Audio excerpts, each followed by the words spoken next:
Marcos 3. De novo entrou Jesus na sinagoga e estava ali um homem que tinha ressequida uma das mãos. E estavam observando a Jesus para ver se o curaria em dia de sábado, a fim de o acusarem. E disse Jesus ao homem da mão ressequida: Vem para o meio. Então lhes perguntou: É lícito nos sábados fazer o bem ou fazer o mal? Salvar a vida ou tirá-la? Mas eles ficaram em silêncio. Olhando-os ao redor, indignado e condoído com a dureza do seu coração, disse ao homem: Estende a mão. Estendeu-a e a mão lhe foi restaurada. Retirando-se os fariseus, conspiravam logo com os herodianos contra ele em como lhe tirariam a vida.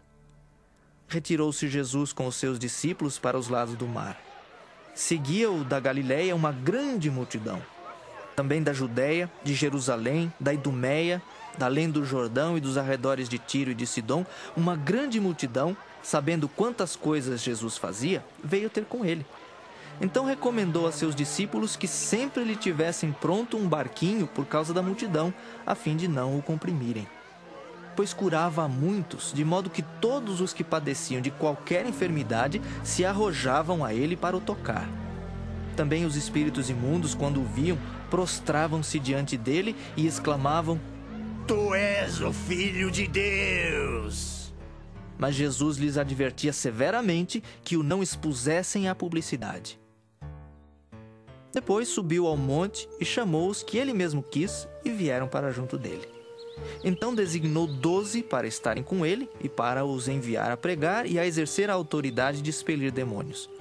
Eis os 12 que designou: Simão, a quem acrescentou o nome de Pedro, Tiago, filho de Zebedeu, e João, seu irmão, aos quais deu o nome de Boanerges, que quer dizer filhos do trovão.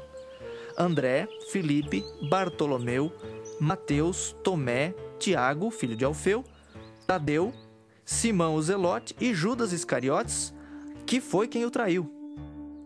Então ele foi para casa. Não obstante, a multidão afluiu de novo, de tal modo que nem podiam comer. E quando os parentes de Jesus ouviram isto, saíram para o prender, porque diziam: Está fora de si.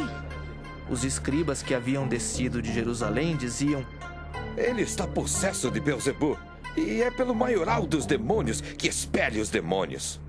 Então, convocando Jesus, lhes disse por meio de parábolas: Como pode Satanás expelir a Satanás? Se um reino estiver dividido contra si mesmo, tal reino não pode subsistir.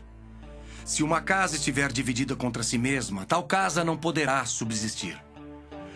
Se, pois, Satanás se levantou contra si mesmo, está dividido, não pode subsistir, mas perece.